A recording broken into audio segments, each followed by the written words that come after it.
അങ്ങനെ കാട്ടാനാക്രമണത്തിൽ ഒരു ജീവൻ കൂടി പൊലിയുമ്പോൾ വനമന്ത്രിയുടെ പ്രതികരണം വരുന്നത് എങ്ങനെയാണ്? കൂടുതൽ നിരീക്ഷണ ക്യാമറകൾ ഇടുക്കിയിൽ സ്ഥാപിക്കുമെന്നാണ് AK ശശീന്ദ്രന്റെ പ്രതികരണം. ഇടുക്കിയിൽ വയനാടിനെ പോലെ സങ്കീർണമായ പ്രശ്നങ്ങളുണ്ട്.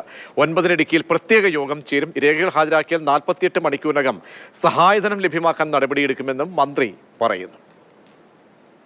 രേഖകൾ ഹാജരാക്കിയാൽ 48 മണിക്കൂറിനകം സഹായധനം നൽകാനുള്ള ഏർപ്പാടുകൾ ചെയ്തിട്ടുണ്ട്.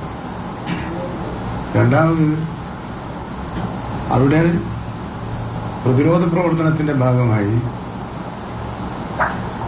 കൂടുതൽ RRTകളെയും സ്പെഷ്യൽ സ്ക്വാഡിനെയും നിയോഗിക്കാൻ തീരുമാനിച്ചിട്ടുണ്ട്.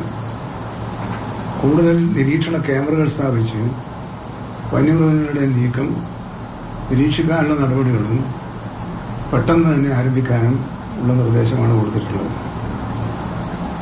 ഇടുക്കി ജില്ലയിൽ വയനാട്ടിലെ പോലെ തന്നെ കുറേ സങ്കീർണമായ പ്രശ്നങ്ങളുണ്ട്.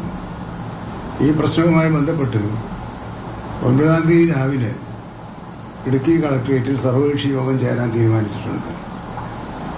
ഈ നേര്യമംഗലം ഭാഗത്ത് ചീഫ് ഫോറസ്റ്റ് കൺസർവേറ്ററുടെ നേതൃത്വത്തിലുള്ള ഒരു ടീം MLA-മാരുമായി ചർച്ചകൾ നടത്തിക്കൊണ്ടിരിക്കുകയാണ്. അവിടെ എത്തുന്ന ധാരണയനുസരിച്ച് പ്രശ്നം പരിഹരിക്കാൻ കഴിയുമെന്നാണ് പ്രതീക്ഷിക്കുന്നത്.